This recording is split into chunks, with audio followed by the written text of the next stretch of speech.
All right, what's up, everybody? Here we are with the fifth episode of Chernobyl, which I'm gonna try and pronounce the title. I don't know what it actually means, but it's called Vichnaya Pamyat, which is interesting because all the other titles were pretty easy to interpret. We're all in English, and then this one, they had to end it off with a Russian title. But again, maybe we'll find out during the episode what that stands for.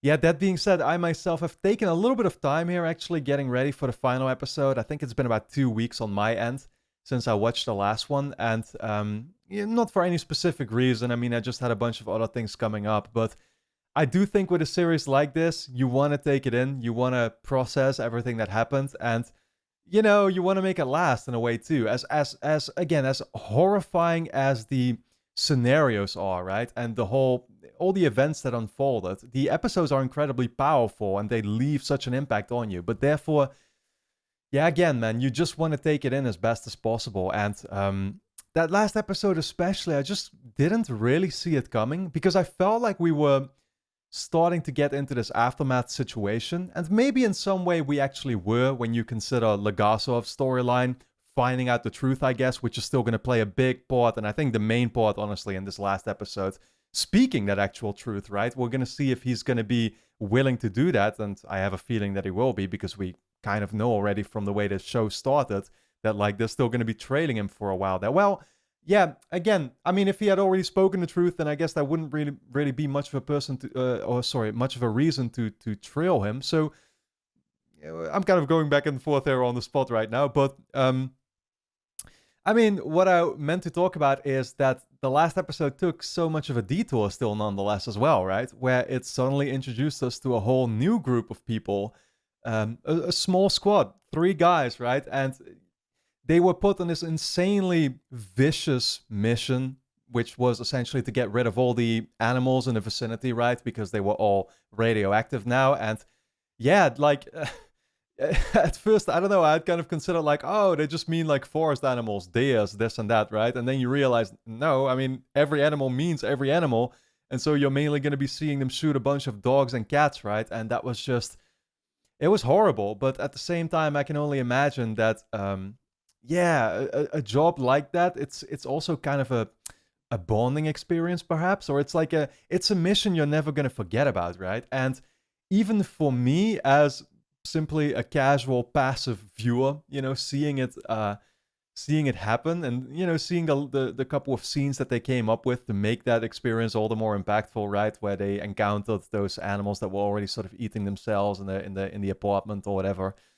God, man, I just feel like it's those kinds of, or it's that mission that really like stuck with me, and where I feel like in a couple months or maybe even years from now, when I'm gonna be thinking back about Chernobyl, I'm gonna be thinking back to that particular part a lot, I think. So again, I just didn't see it coming at all, and that's what I found so impressive just about that episode is that yeah, like I said, suddenly it was that new group of people, and here they were, and maybe I don't think we're really going to see them in the last episode again, or although I could be wrong, of course, but um, I like how this show is able to constantly give us different perspectives and focus on them for a little bit, but always find ways to make them stick with you. So yeah, man, we're gonna, of course, start focusing here on the last episode at hand then, which, like I said, I kind of went over because it had been a little bit since I watched the last episode. I rewatched the last 10 minutes of it real quick to try and understand exactly what the situation now is then. So Khomyuk basically explained this to Legasov, who he himself already knew, actually, some of these details, which was interesting. And so it's hard to put it into because they they describe it in such technicalities. But basically, what it comes down to, as far as I understand, is that on one hand, the people at the reactor were very much to blame for gross incompetence, right? Because they still ended up making a bunch of weird decisions, and they drove the reactor to to its fullest, or whatever you want to call it, in terms of radioactiveness, I guess, and stuff. But then on the other hand, it was already public information, basically, that pressing this AZ5 button would first get the react. Yeah, again, I really don't know how to put this into words well, but you basically first create a quick spike before it actually shuts off or whatever, right? That's how it was described.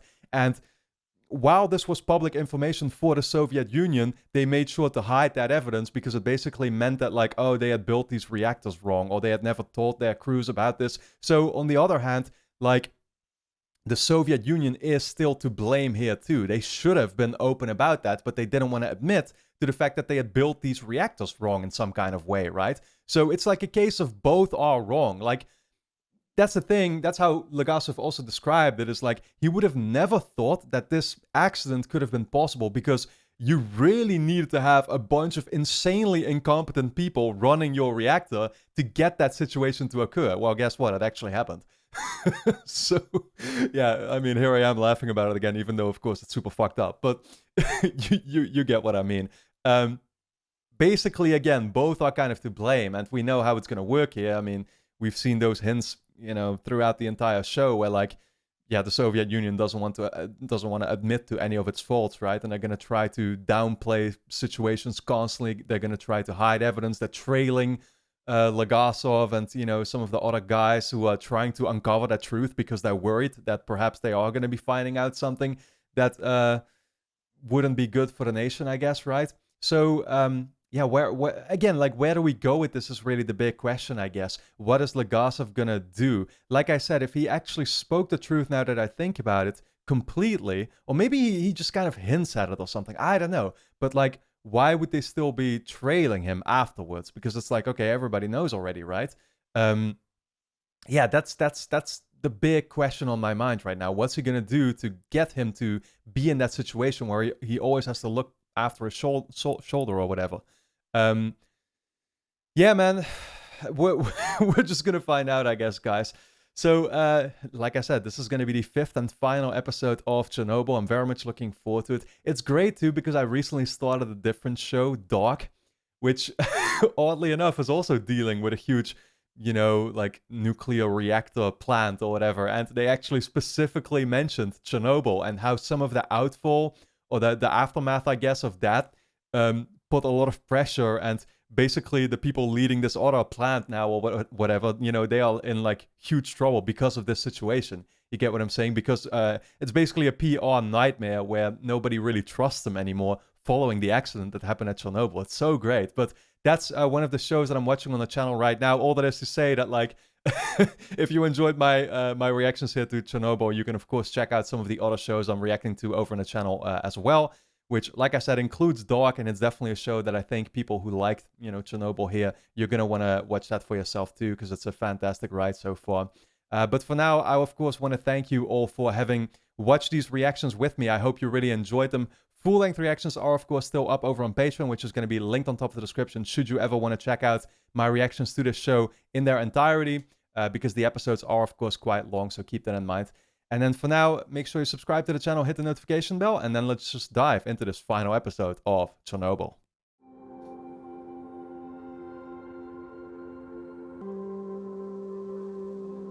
This can't actually be Pripyat, right? Unless it's before. Well, I think they showed these places, though, so maybe it is.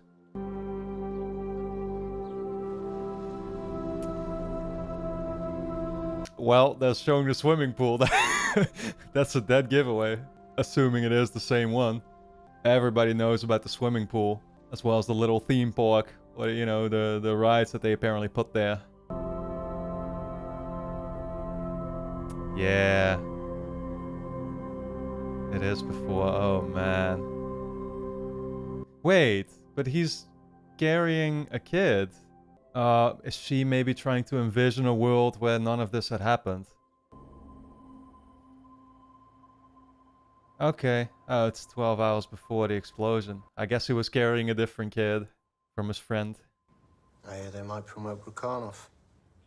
Naturally, they'll put me in charge once he's gone, and then I'll need someone to take my old job. I've just had a call from the grid controller in Kiev. He says we can't lower power any further, not for another 10 hours. The grid controller? What does he get off It's telling not us? the grid controller's decision, the Adlov.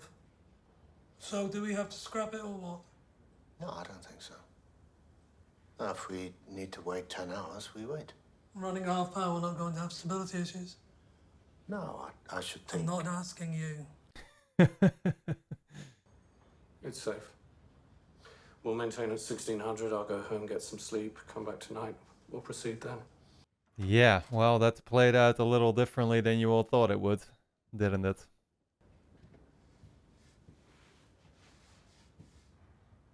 Oh man, he can already imagine himself, huh?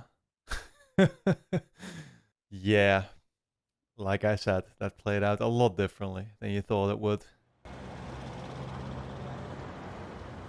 Moscow, 1987, so it's the next year. I guess this is where we're gonna see Legasov. There he is already.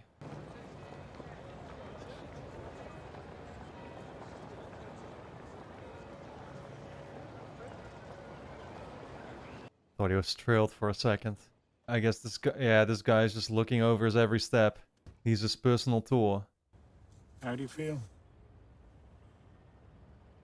You went to the doctor yesterday. How is your health? You don't know?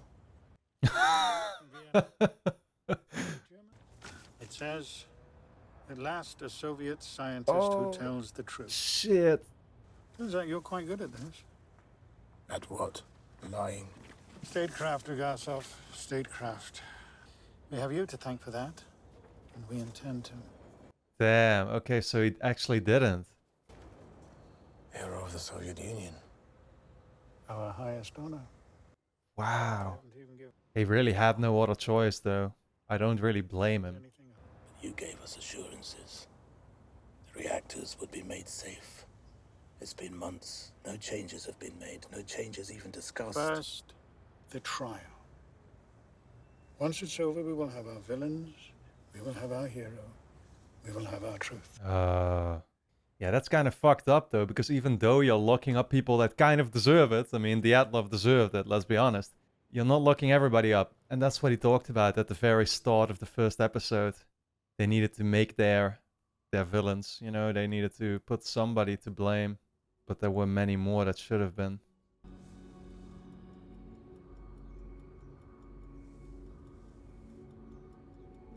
Ah, losing his hair.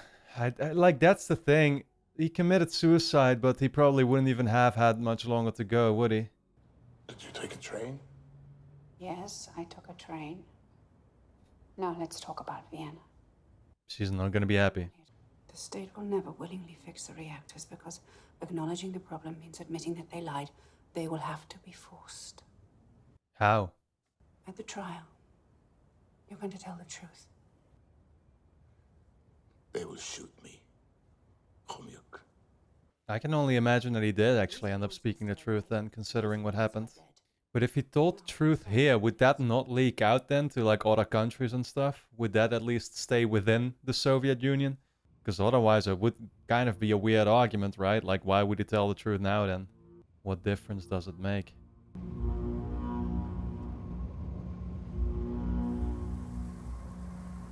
Are these still like vehicles from... Yeah, from then, right? They all just left them here. So crazy, dude. Remnants. That's all they are. This session of court is now open. Comrade Judge Milan Kadnikov presiding. Indictments. Viktor Brukhanov, Anatoly Dyatlov, Nikolai Fomin are accused of violating Article 220. Yeah, they're setting all three of them. You gotta love it. The state calls witnesses Comrade Khomyuk of the Belarusian Nuclear Institute, Comrade Legasov of the Kurchatov Institute of Atomic Energy, and Comrade Boris Yevdokimovich Sherbina. Damn, man. So, well, Khomyuk herself is sitting there, so if she wants, she's just gonna, of course, be upfront about it. But she wants all three of them to be upfront about it, I guess. Otherwise, it counts for nothing. I think they're gonna do the right thing, though. If there's no power, the pumps cannot move water through the core, and without water, the core overheats, the fuel melts down, in short, a nuclear disaster. Any questions? His own coughing. I wonder what his health situation is like. The science is strong, but a test is only as good as the men carrying it out.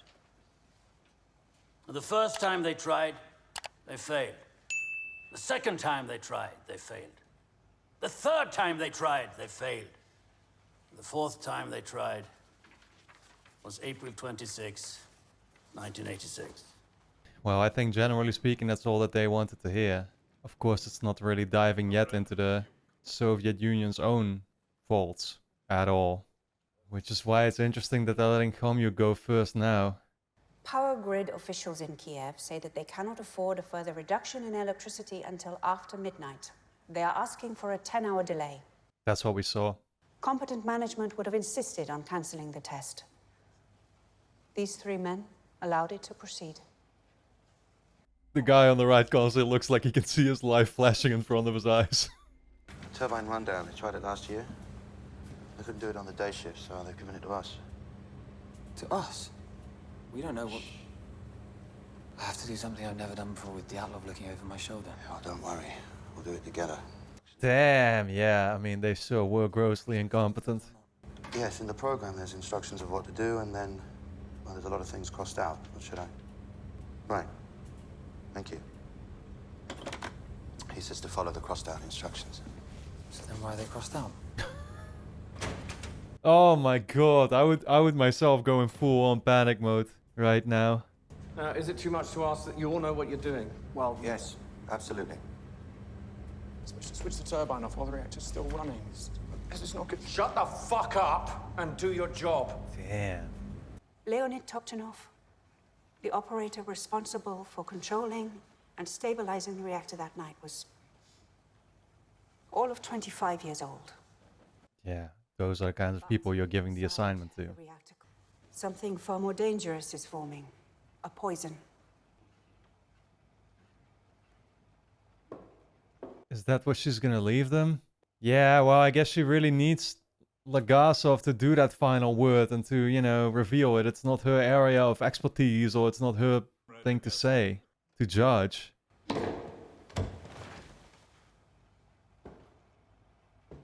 Oh, man. Yeah, so now we're all waiting what he's gonna do. Fuck, dude. But I would... Yeah, I don't know. I would think he's gonna tell the truth. It's also just the realization probably kicking in that, like, he doesn't even have longer to live, so surely that had to play a part in it, I think. But you don't need to be a nuclear scientist to understand what happened at Chernobyl. You only need to know this. The reactivity which generates power either goes up or it goes down. That's it. All the operators do is maintain balance. That's easy enough to understand. Boron control rods. They reduce reactivity like brakes on a car. But there's a third factor to consider. Oh, you gotta love the little details. With up here, we have a vicious cycle on our hands. And we would, were it not for this. Oh, he's so nervous, man, for what he's about to say. Fuel increases reactivity. Control rods and water reduce it. Steam increases it. The rise in temperature reduces it. God damn, man, now I'm starting to get nervous. I can hardly pay attention to what he's saying anymore. Easy now. Take it down. Good. Like that. You should have finished by now. We're following protocol for reduction rate. You're procrastinating. Damn, man. Yeah, imagine working for a fucking boss like that. You're never gonna feel confident in what you're doing. Oof, that's running back fast, man. Okay, very slow now. Let's ease it down to 700. That's not easing it down. Didn't move any rods there. That thing is about to hit 0, dude. What is this? I'm not even touching it. Oh, shit. LAC disabled, global control activated.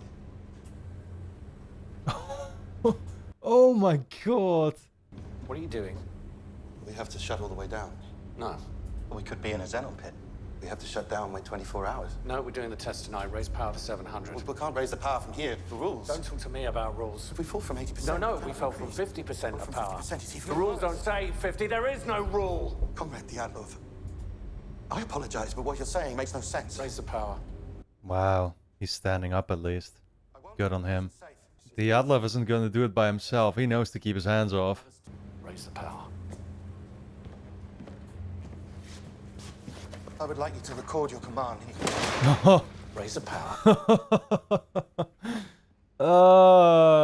Yeah, of course he wasn't gonna do that. I wasn't even there. What? I wasn't in the room when they raised the power. If you weren't in the room, then where were you? Great question. The toilet. No, Comrade Dyatlov, you were in the room. You ordered them to raise the power. This is a fact. What the hell is he even trying to do? Oh my god, look at Boris, dude. They keep focusing on his coughing. I'm like, what the hell is gonna happen? He's not gonna die during the hearing here or something, or what? Like, clearly both him and Legasov, you know, they might die in a nearby future just from the damage that they've taken, but I wonder if they would, like, how else could they end Boris' storyline? Do you know anything about this town, Chernobyl? It was mostly Jews and Poles. The Jews were killed in pogroms, and Stalin forced the Poles out. And then the Nazis came and killed whoever was left. But after the war, people came to live here anyway. No one ever thinks it's going to happen to them. Oh shit, coughing up blood. Do you remember that morning when I first called you? How unconcerned I was. I don't believe much that comes out of the Kremlin, but they said it wasn't serious. I believed them. You know why?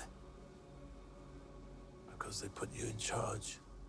He himself felt in control, but yeah, this is the kind of situation where you can't be in control of it. There are other scientists like me. Any one of them could have done what I did. But you, everything we asked for, everything we needed.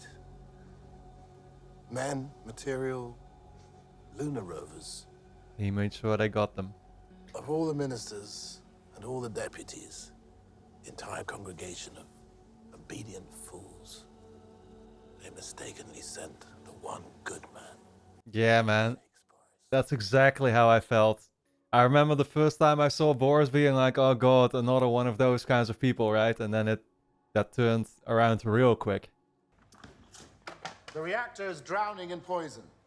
To make matters worse, the reactor isn't hot enough to produce sufficient steam. The only way to safely raise power from this state is to do it very, very slowly over the course of 24 hours. Yeah, that's a huge disbalance. The xenon poisoning is so strong, the best they can do is raise the power to 200 megawatts.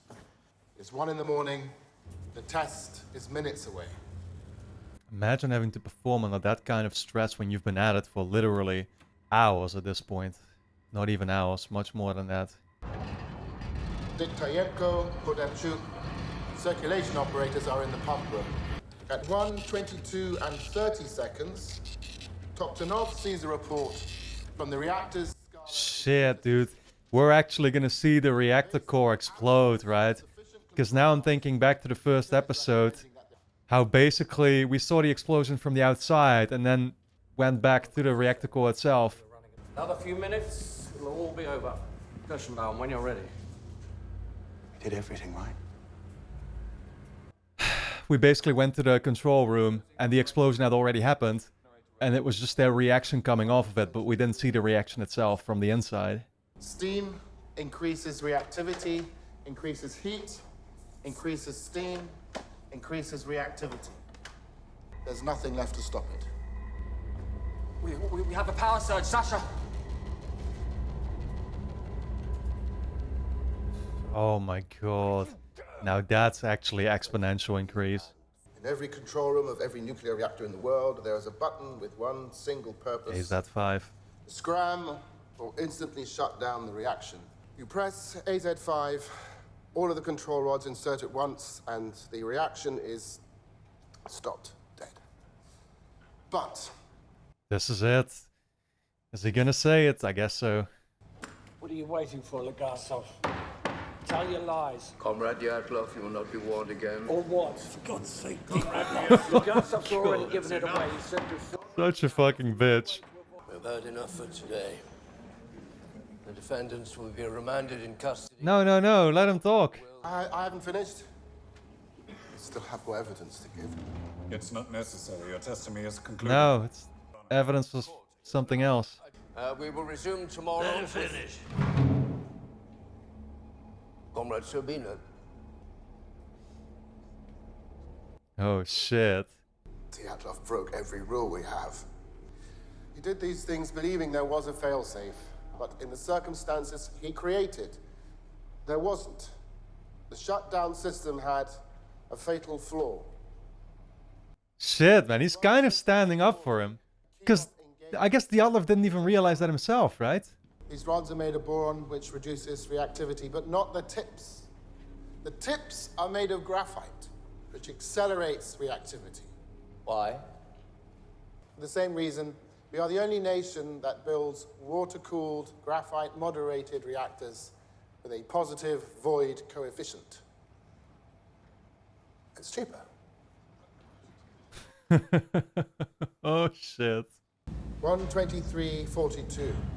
Perevoschenko looks down on the enormous steel lid of the reactor and sees the impossible. The control rod and fuel channel caps, which each weigh 350 kilograms, are jumping up and down.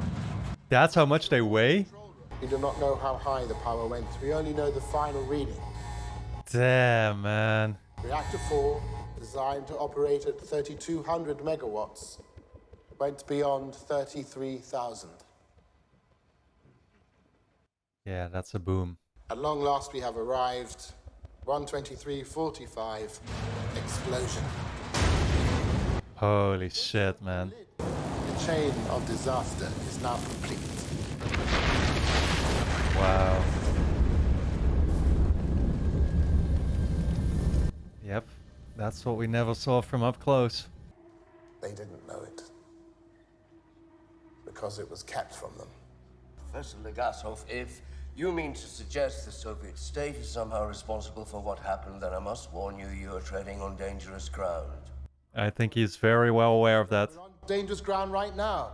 Because of our secrets and our lies. Yep, technically we're all in danger. Every lie we tell incurs a debt to the truth.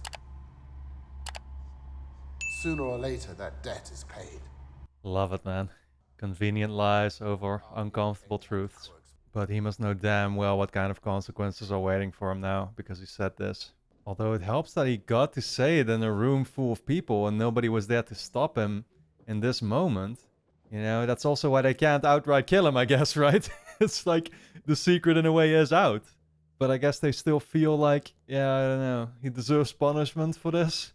Going against the grain, against the system. Where the hell are they putting him? A cell? What is this?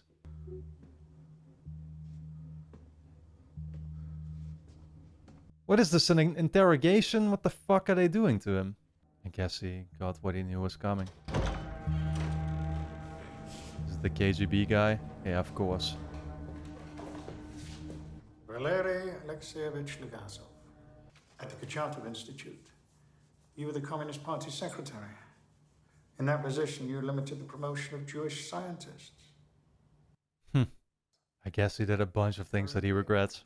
In a just world, I'd be shot for my lies, but not for this, not for the truth.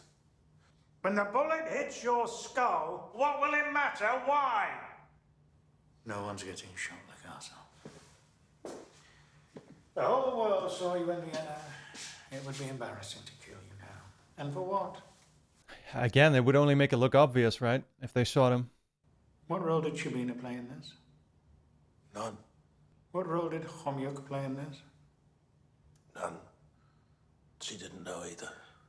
After all you've said and done today, It's kind of hard to believe. Curious if you chose this moment to lie. Yeah, he's not wrong about that. You will not communicate with anyone about Chernobyl ever again. If I refuse, why worry about something that isn't going to happen? God damn, this guy. oh, that's perfect. They should put that on our money. How does he even mean that? What, as in like you getting rich or? Well, fuck. I guess that truly was the last time we saw them right here. Man. We started with a bunch of people that we despised and we're ending with a bunch of people that we despise. And the system continues.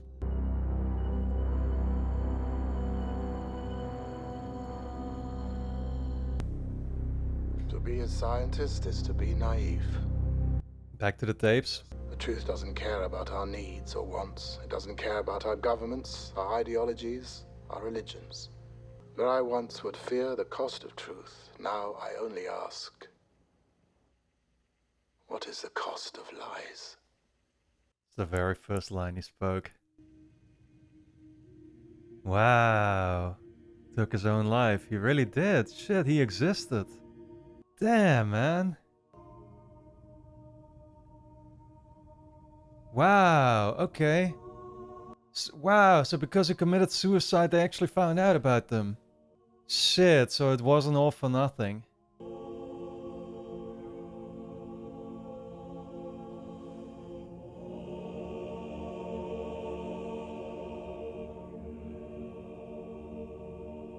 Ah, okay, her character was meant to represent all these guys.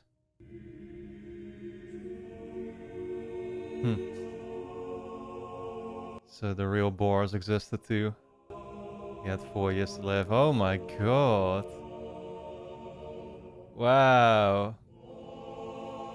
They all look like their counterparts. 10 years, they all got. Really? Out of all the ones Foreman got to go back.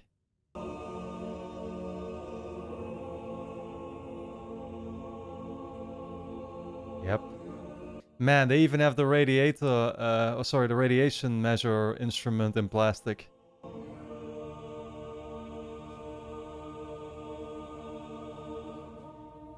Wow. She suffered multiple strokes, but is it from the radiation or is it just... Huh. Wow, really? She still has a son now.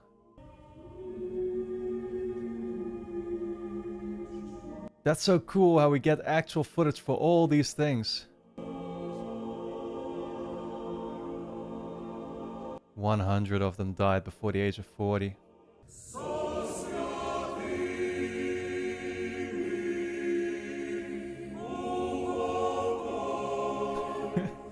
This was temporary, yet yeah, it's still forbidden to return. They never came back. That's what I was about to say.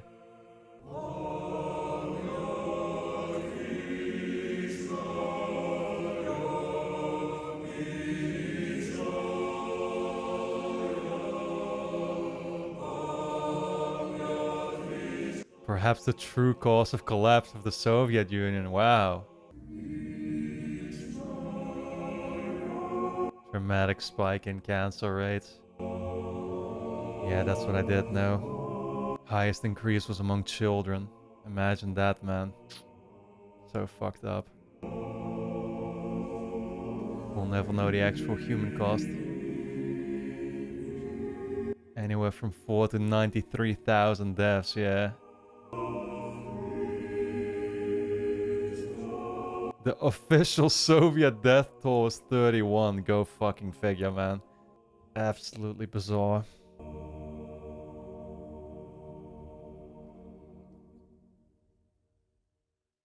Damn, man. What an ending. What a show.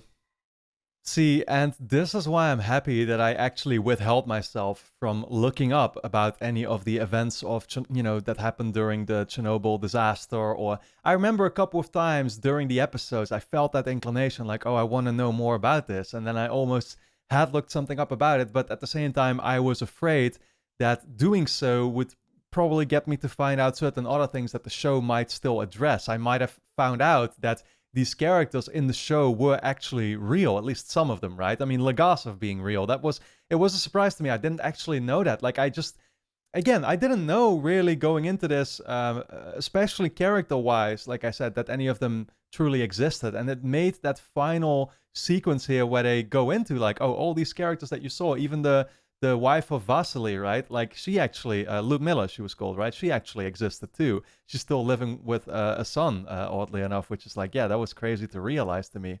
I'm assuming it's just a new son that she, another son that she got later on with somebody else, right? But yeah, man, I keep using the words powerful and impactful to describe this show, but once again, it feels like the only words I can think of that truly describe it so well.